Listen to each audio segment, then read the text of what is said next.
জীবিতং ব্যাধিকালসা দেহানিকাপনঙ্গতিয়া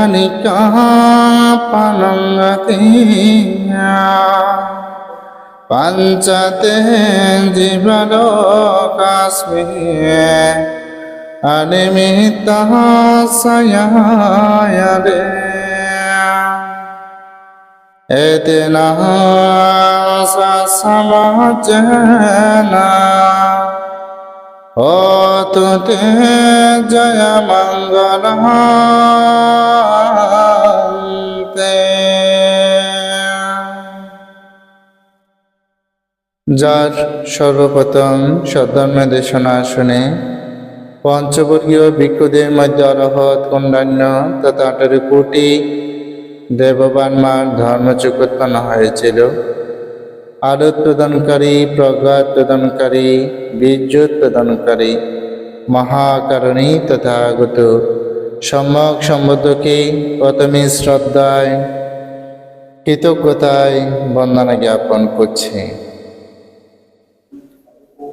চর্ম চক্ষু সম্পন্ন ব্যক্তি যারা রয়েছেন, সত্যগণ যারা রয়েছেন,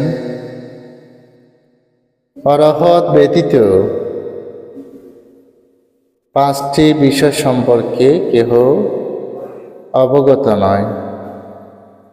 সেই 5টি বিষয়কে আমি যে গাথাটি সংযুক্ত নিকায়ে অর্থকথা থেকে ভাষণ করেছি, জীবিতাং ব্যাধি কালোচ্ছ দেহানিক্ষং পানাঙ্গতে পাঞ্চাতে জীবালোকাস্মিন অনিমিত্তা সায়ারে। প্রথমত 1 নম্বরে বলা হচ্ছে, কতদিন আপনার আয়ু আছে, কতদিন আপনার পরমায়ু আছে, কতদিন পর্যন্ত অবস্থান করবেন। 1 নম্বরে বলেছেন কতদিন আপনার আয়ু এবং পরমায়ু আছে। 2 নম্বরে বলেছেন ব্যাধি। মানুষের জীবনে সুস্থ মানুষ শক্তি সামর্থ্য সব কিছু আছে, কখন কোন ব্যাধিতে আপনাকে আক্রমণ করবে সে কথা কেউ জানে না। যে সত্যগণের কথা বলছি, কিন্তু অরহৎ যারা তারাই জানে। পৃথক যেজন স্বর্ণচক্ষু সম্পন্ন ব্যক্তি এই বিষয় সম্পর্কে জানেন, কখন কোন রোগে আপনাকে আক্রমণ করবে। দেখেছি সুস্থ মানুষ, শক্তি সামর্থ্য মানুষ হঠাৎ করে ক্যান্সার রোগে আক্রান্ত হয়ে মৃত্যুবরণ করেছে, হঠাৎ করে ব্লাড ক্যান্সার হয়ে তিনি মৃত্যুবরণ করেছেন। এভাবে অজস্র কোন ব্যাধি কখন কাকে যে আক্রমণ করবে, কোন ব্যাধি কখন তাকে গ্রাস করবে, কেউ কিন্তু সে বিষয়ে অবগত না। সেজন্য বলেছেন যে দেহ নিয়ে, শরীর নিয়ে কখনো অহমিকা না করার জন্য বলেছেন। অনেক মানুষের দেখবেন রূপের অহংকার, অর্থের অহংকার, ধনের অহংকার, শিক্ষার অহংকার, এই অহংকার নিমজ্জিত এগুলো আপনি বেশিরভাগ ক্ষেত্রে আপনি সেগুলো দর্শন করবেন। সেজন্য বলা হচ্ছে কখন কোন ব্যাধি আপনাকে আক্রমণ করবে সেই বিষয় সম্পর্কে কেউ জানে না। দ্বিতীয়ত বলেছেন কালো, অর্থাৎ কোন কালে কোন সময় আপনার মৃত্যু হবে। ঘাটে, পুকুরে, নদীতে কখন হবে সে বিষয় সম্পর্কে আপনি জানেন না। সেজন্য বলা আছে, মৃত্যু স্মৃতি যেবা করি তিলক্ষণ জ্ঞানবা। যে মৃত্যু হবে এই বিষয়টা চিন্তা করতে হবে।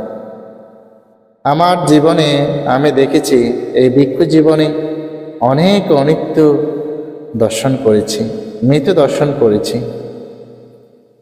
যখন কোনো যুবক যখন মৃত্যুবরণ করে, মানুষ তখন কান্না, রোদন, শোক, বিলাপ এগুলো করে। এগুলো কতক্ষণ? যতক্ষণ পর্যন্ত ধর্ম সভা ছিল ততক্ষণ। আবার যখন সংসার স্রোতে নিমগ্ন হলো, সব কিছু মানুষ বলে যায়। কিন্তু বলা হচ্ছে খালে, কখন কোন খালে আপনাকে যে মৃত্যু গ্রাস করবে সে বিষয় সম্পর্কে কেউ জানে না। চতুর্থ বলেছেন, দেহা নিক্ষাম পানাঙ্গাত। এই দেহ কোথায় নিক্ষেপিত হবে সে বিষয় সম্পর্কে কেউ জানে না। পঞ্চমে বলেছেন, মৃত্যুর পরে আপনার কোন গতি হবে। তো যারা মূলত পুণ্যবান, তারা নিজের মনের সাহসে, শিরে গুণে, তেজের প্রভাবে তারা নিজেদের থেকে বিষয়টা বলতে পারে। সেটা হচ্ছে কি, অবশ্যই আমার মৃত্যুর পরে আমার সুগতি হবে। সেজন্য মৃত্যুর সময় মানুষের সাথে এই দুইটা জিনিস গমন করি, পুণ্যা পাপা কলপ্রদা। পুণ্য পাপ মানুষের সাথে গমন করে। সেজন্য বলেছেন, মৃত্যুর পরে আপনার কোন গতি হবে, কি সুগতি নাকি দুর্গতি, এই বিষয় সম্পর্কে কেউ জানা। আমি 5টা কথা বলেছি সংযুক্ত নিকায় আত্মকথা থেকে, যে বলেছি জীবিতান কতদিন আপনার আয়ু আছে পারে, ব্যাধি কখন কোন রোগে আপনাকে আক্রমণ করবে, কালো অর্থাৎ কখন আপনার থেকে মৃত্যু হবে, কখন 4 নম্বর দেহ কোথায় নিক্ষেপিত করা হবে, পঞ্চমে মৃত্যুর পরে আপনার কোন গতি হবে। সেজন্য সময় থাকতে আমাদের মরণ স্মৃতির মধ্যে লিখিত আছে, আজকে যাহা পার করো কালকের আশা নাহি করো, জানো না তো কখনো মরো পরস্মৃতি মরণ। কখন যে মরবেন, আজকে যাহা পূর্ণ করতে পারেন এই পূর্ণগুলো করুন, কালকে করবেন সেই আশাটা আপনি ছেড়ে দিন। সেজন্য বলেছেন, মরণস্মৃতি আরো বর্ণিত আছে, জমে গেছে আবর্জনা আর কিন্তু জমাইও না, ক্ষয় করো আবর্জনা পরস্মৃতি মরণ। অনেক পাপ করেছেন জীবন, আর পাপ করবেন না, আবর্জনা ক্ষয় করুন। এই আবর্জনা ক্ষয় করতে পারলেই সুগতি, যেটা বলছি যে অনেকে জানা না যে কথাটি বললাম, সে বিষয় সম্পর্কে মনে আপনার ধীর বিশ্বাস জন্মাবে, ওহো আমি কুশল কর্ম করেছি, মৃত্যুর পরে আমার সুগতি হবে। সেজন্য সবাই তো আসলে মৃত্যুকে ভয় পায়, কিন্তু মৃত্যুকে ভয় পায় না সেরকম মানুষ আছে। যে মানুষ কামাসক্ত নয়, চাওয়া পাওয়া নাই,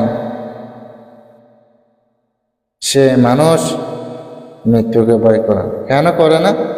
তার তো এত কিছু নাই, আসক্তি নাই, সে মানুষ মৃত্যুকে ভয় করে। যে মানুষ শীলবান, পুণ্যবান, সে মানুষও কিন্তু মৃত্যুকে ভয় করে না। যে মানুষ জানে আমি দান করেছি, শিল পালন করেছি, ভাবনা করেছি, এ মানুষ কিন্তু মৃত্যুকে ভয় করে না। যে মানুষ মৃত্যু দৃষ্টি পরিহার করেছেন তিনি মৃত্যুকে কিন্তু ভয় করেন। সেজন্য মানব জীবনে আমাদের সর্বদা কুশল কর্ম করা প্রয়োজন। এখন তো সেগুলো নাই, যে মূল মন্ত্র বলা হয় অহিংসা, আমাদের কিন্তু হারাহার হিংসা। এই হিংসা পরিত্যাগ করতে না পারলে জীবনে কখনো আপনি সুখ জিনিসটা লাভ করতে পারবেন। যে 5টি বিষয় সম্পর্কে অবগত করলাম, জীবনী কুশল কর্ম করুন, সুগতিতে গমন করুন।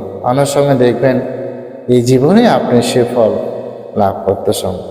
অনেক মানুষকে দেখা যায় যে মান সম্মান যশ খ্যাতিতে তিনি পরিপূর্ণ, তখন যদি তাকে বলা হয় এত সম্পদ এত পুণ্য যে আপনি লাভ করেছেন, তখন উনি বলে ভ্রান্তে এটা আমার অতীত জন্মের পুণ্যের ফল।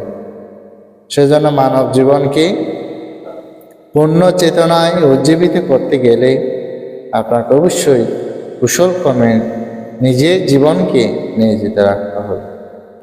5টি বিষয় সম্পর্কে আপনাদেরকে অবগত করলাম। জীবিতাং ব্যাধি কালোচ্ছা দেহা নিখ্যাং পানাঙ্গাতি পাঞ্চাতি জীবালোকাস্মিঙান মিথ্যাস্মিঙানে।